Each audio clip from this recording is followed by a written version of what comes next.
드디어 막혀있던 물꼬가 트였습니다. 레드백이 호주 관문을 뚫어내자마자 꽉 막혀있던 수출물길이 용솟음치고 있는데요. 앞으로 레드백의 해외 수출은 거대한 댐이 수문을 개방해 물을 방류하듯 시원하게 이어질 전망입니다. 실제로 상당히 많은 나라가 레드백에 관심을 보이고 있는데요. 당초 호주의 장갑차 도입 사업에서 대한민국 레드백은 독일의 링스와 최종 후보로 올랐고 큰 이변이 없다면 무난히 최종 승자가 될 것이라는 예상이 많았습니다. 링스도 물론 훌륭한 장갑차였지만 화력부터 기동성, 방어력 모든 면에서 레드백이 한 수위였기 때문입니다. 하지만 사업 과정에서 온갖 예상치 못한 변수들이 튀어나왔고 심지어 아예 사업 자체가 폐기될지도 모른다는 괴소문까지 나돌았습니다. 하지만 결국 레드백은 호주의 보병전투 차량 사업 랜드400의 최종 승자가 되었고 대한민국의 무기 수출은 또 한 번 도약의 기회를 얻게 되었습니다. 우리 방산업계에서는 인내에 대한 보답을 받았다는 표현을 사용하는데요.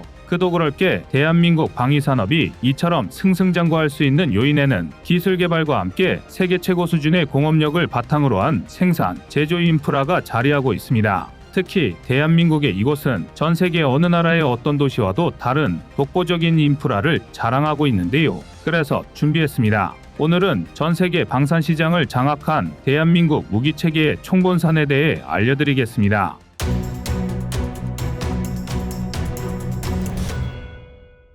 될 듯 말 듯 시간을 끌며 많은 사람에게 비관적인 결말을 예상하게 만들기도 했지만 레드백은 호주 랜드400 보병전투 차량 사업의 고지를 점령했습니다. 물론 아직은 최종 계약까지 체결한 건 아니지만 우선 협상 대상자로 선정된 이상 천재지변 수준의 변수가 아닌 한 결과가 뒤집힐 일은 없다고 봐도 무방합니다. 아닌 게 아니라 랜드400 선정 결과를 학수고대하던 많은 나라들은 벌써부터 레드백 도입 검토에 돌입했습니다. 차기 장갑차 도입 사업을 계획 중인 그리스, 이탈리아는 물론이고 호주처럼 사막 지형이 많은 모로코는 아예 대한민국의 적극적인 도입 의사를 타진하고 있습니다. 어차피 차기 장갑차를 도입해야 한다면 다소 무리를 해서라도 동급 대비 가장 우수한 장갑차를 도입하겠다는 것입니다. 실제로 호주는 1960년대에 미국의 M113 장갑차를 도입했으나 심각한 노후화가 진행되어 새로운 장갑차로 교체하기 위한 사업을 시작했습니다. 대규모 사업인 만큼 글로벌 방산 기업들이 너나 할 것 없이 뛰어들었는데요.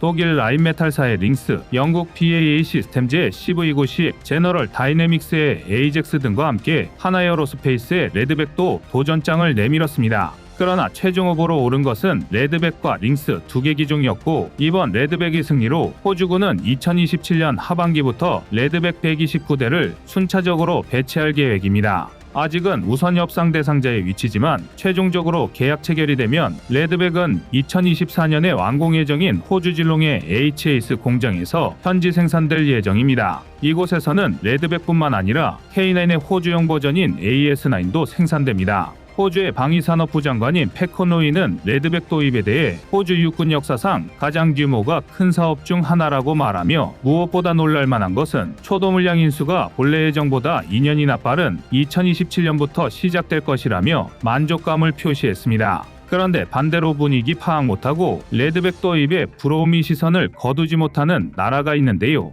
바로 영국입니다. 그럴만도 한 게 영국도 방산 분야에서는 나름대로 입지가 확고한 나라지만 최근 들어서는 과거의 영광에서 점점 멀어져가는 추세입니다. 특히 기갑 분야에서는 그야말로 죽을 쓰고 있다고 해도 과언이 아닐 정도로 처참한 모습들을 보여주고 있습니다. 한때 서방 최고의 전차 중 하나로 일컬어지던 챌린저 전차를 개발했던 영국의 위상은 온데간데였고 쇠락을 몸속였고 있는 중입니다. 게다가 전차의 보유량마저 점점 줄이고 있으며 주력 전차인 챌린저2는 2030년까지만 운용하다가 이후부터는 챌린저3를 배치할 예정입니다. 하지만 문제는 장갑차입니다. 영국에서 무려 2010년부터 개발 중인 차기 장갑차 에이젝스가 여전히 생산조차 들어가지 못한 탓입니다. 에이젝스는 제너럴 다이내믹스의 아스코드 장갑차를 영국군의 요구사항에 맞춘 개량형입니다. 개발 초기에는 주무장으로 기존 대비 훨씬 고화력을 투사할 수 있는 CTA 기관포 CT40 40mm를 탑재한 데다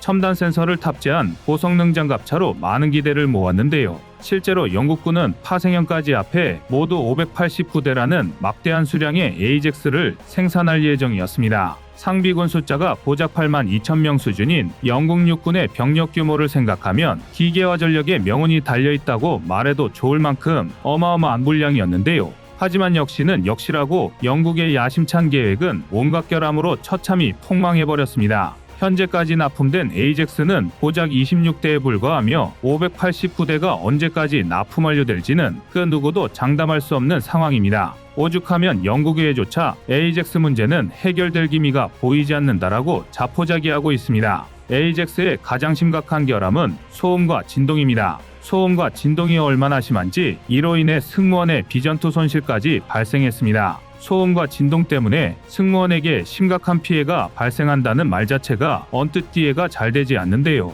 내막을 알아보면 기가 차서 말이 안 나옵니다. 영국군은 전통적으로 두꺼운 장갑 등 기갑 장비의 방어력을 중시합니다. 챌린저2만 봐도 공격력은 다른 서방의 전차보다 약하지만 방어력만큼은 발군입니다. 다른 걸 다 떠나 실제 전과만 봐도 챌린저2는 1993년 걸프전을 치르면서도 단 한 대도 파괴되지 않은 것으로 유명합니다. 어느 정도였냐면 시가전 도중 기동불능 상태에 빠진 챌린저2 한 대가 RPG-7과 대전차 미사일 세례를 받았음에도 파괴되지 않았다는 전설 같은 사례가 전해지고 있습니다. 또 이라크 전쟁에서는 70여 발의 RPG-7 세례를 받고도 살아 돌아왔고 RPG-7 14발 밀란 대전차 미사일 한 발을 근거리에서 얻어맞고도 고작 6시간 뒤에 수리를 끝마쳐 전장에 재투입된 사례도 있습니다. 물론 그만큼 기동력이나 화력에서 많은 부분을 포기해야 하긴 했지만 그럼에도 방어력 하나만큼은 세계 최고 수준임을 부정할 수 없는데요.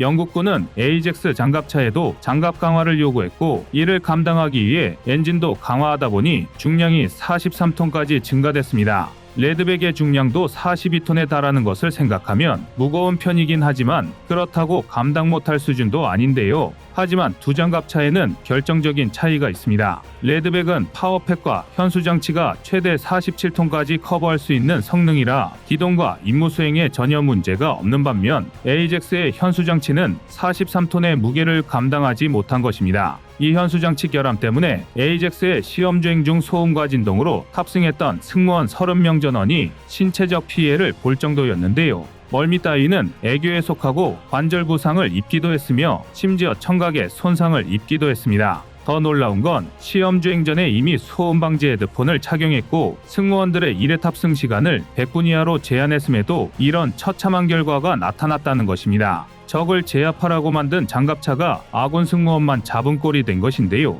그런데 제조사인 제너럴 다이내믹스의 대처는 더 가관입니다. 현수장치 등 설계상의 결함이나 구조적인 문제를 해결하려고 한 것이 아니라 진동보호 기능이 강화된 특수 시트 설치, 소음 방지 기능이 뛰어난 헤드폰 지급 등으로 문제를 해결하려 한 것입니다. 비유적으로 말하자면 새로 출시한 차량에 비가 샌다는 클레임이 들어오자 자동차 제조사가 해결책을 합시고 운전자를 위한 우비를 제공한 셈입니다. 현수장치 결함에 의한 에이젝스의 문제는 이게 다가 아닙니다. 전장을 내달려야 할 장갑차가 30cm도 안 되는 장애물도 쉽게 넘지 못하고 진동이 너무 심해서 기동 중에 기관포의 탄약을 재장전하려면 포가 고장나버리기 일쑤입니다. 진동이 이렇게 심하니 다른 장비가 멀쩡할 리가 없죠. 전자장비 고장, 명중률 저하까지 에이젝스는 그야말로 총체적인 결함 덩어리였습니다. 소음 문제는 이보다 한술 더 뜹니다. 승무원들의 청력에 손상을 입히는 것도 치명적인 문제지만 먼 거리에서도 에이젝스의 소음이 또렷하게 들리기 때문에 적에게 노출되는 것을 피하려면 기동 속도를 줄여야 하고 따라서 70km의 속도를 낼 수 있는 원래의 성능은 무용지물이 돼버렸습니다. 이 지경이 되다 보니 영국에서는 에이젝스 도입 사업을 그대로 진행시키는 것에 부정적인 생각을 가질 수밖에 없습니다. 그래서 독일의 복서 장갑차를 도입하는 쪽으로 선회하는 것도 검토해봤지만 이마저도 쉽지 않은 상황입니다. 험지 돌파 능력이 부족한 차륜형 장갑차 복서는 에이젝스의 원래 목적인 신속한 전개와는 개념이 다르고 제너럴 다이내믹스가 영국 현지에서 많은 일자리를 창출하고 있기에 에이젝스를 내치기가 쉽지 않은 것입니다. 그러니 영국 입장에서는 호주 맞춤형으로 개발되고 동세대 장갑차 중 최고의 성능을 갖추고 있으며 현지 생산까지 하는 레드백을 도입한 호주가 부러울 수밖에 없습니다. 이처럼 영국이나 독일 등 서구의 전통적인 기관 명가들이 고전을 면치 못하고 있는 것은 냉전 종식 이후 방산 분야의 제조업과 공업력을 등한시한 것이 큰 이유 중에 하나입니다. 엉망진창인 영국의 장갑차 사업이 대한민국이 처한 문제라고 생각하면 등골이 오싹해질 정도인데요. 다행히도 우리에겐 그럴 일이 없습니다. 대한민국이 해외의 실패 사례를 강 건너 불구경하듯 볼 수 있는 것은 튼튼한 제조업과 공업력을 바탕으로 한 생산 능력에 있습니다. 그리고 이러한 대한민국 방산의 거점이라 할 수 있는 곳이 바로 창원입니다. 레드백의 제조사인 하나에어로스페이스의 창원 사업장은 생산하는 무기체계만 무려 20여 종류가 넘습니다. 무기마다 조금씩 차이는 있지만 일반적인 공정을 살펴보면 가공과 용접을 거쳐서 도장을 한 다음 부품 조립, 부위별 성능 점검의 과정을 거칩니다. 그리고 나서 최종적인 조립 후 전체적인 체계를 종합적으로 점검하고 품질 검사와 마무리 정비로 끝을 냅니다. 어디 한 군데 빈틈이 없는 과정인데요. 이곳에선 장갑차인 레드백과 타이곤을 비롯해 K9 자주포, 천무 다연장 로켓 등을 생산하고 정비합니다. 그야말로 대한민국 방산기술력의 산실이라고 불러도 과언이 아닙니다. 더군다나 창원에는 하나에어로스페이스 공장만 있는 것이 아닙니다. 대한민국을 대표하는 명품 무기 중 하나인 K2 옥표를 생산하는 현대로템도 창원에서 대규모 공장을 운영하고 있습니다. 창원의 현대로템 공장은 현재 K2 전차 3차 양산, 4차 양산을 위한 생산 작업에 한창이며 폴란드에 납품될 K2 전차의 1차 인도분 180대 주문이 밀려든 상태라 전 작업장이 쉬지 않고 가동되고 있습니다. 현대로템의 생산 라인은 컨베이어 벨트와 턴오버 장치 등을 활용해 생산의 속도와 효율성을 높였는데요. 40여 년간 축적된 기술과 현대자동차의 생산 노하우가 결합한 결과입니다. 실제로 지금까지 현대로템이 우리 육군에 납품한 K1부터 K1A2만 따져도 모두 1,500여 대에 육박합니다. 이 정도의 수량은 해외의 글로벌 방산기업에서도 찾아보기 힘든 생산력인데요. 여기에 따라 발전한 기술과 노하우는 두말할 것도 없습니다. 흔히들 4차 산업혁명이 다가온 이 시점의 제조업 등은 시대에 뒤떨어진 분야라고 하지만 제조업을 바탕으로 한 생산력과 인프라가 갖춰져 있지 않으면 국가 산업 전반에 문제가 발생할 위험 요소가 너무 많습니다. 특히나 방산 분야에서는 자국 내 생산 능력이 중요하며 이는 독일과 영국 등 유럽의 사례를 보면 더욱 절실히 다가오는 부분입니다. 오늘날 한국 방산이 눈부신 성장을 한 것도 창원 등의 방산 생산 거점이 있었기에 가능한 것이라 볼 수 있는데요. 생산 현장에서 붉은 땀방울을 흘리는 모든 분에게 감사의 인사를 전하는 것으로 오늘의 이야기를 마치겠습니다. 이상 꺼리튜브였습니다.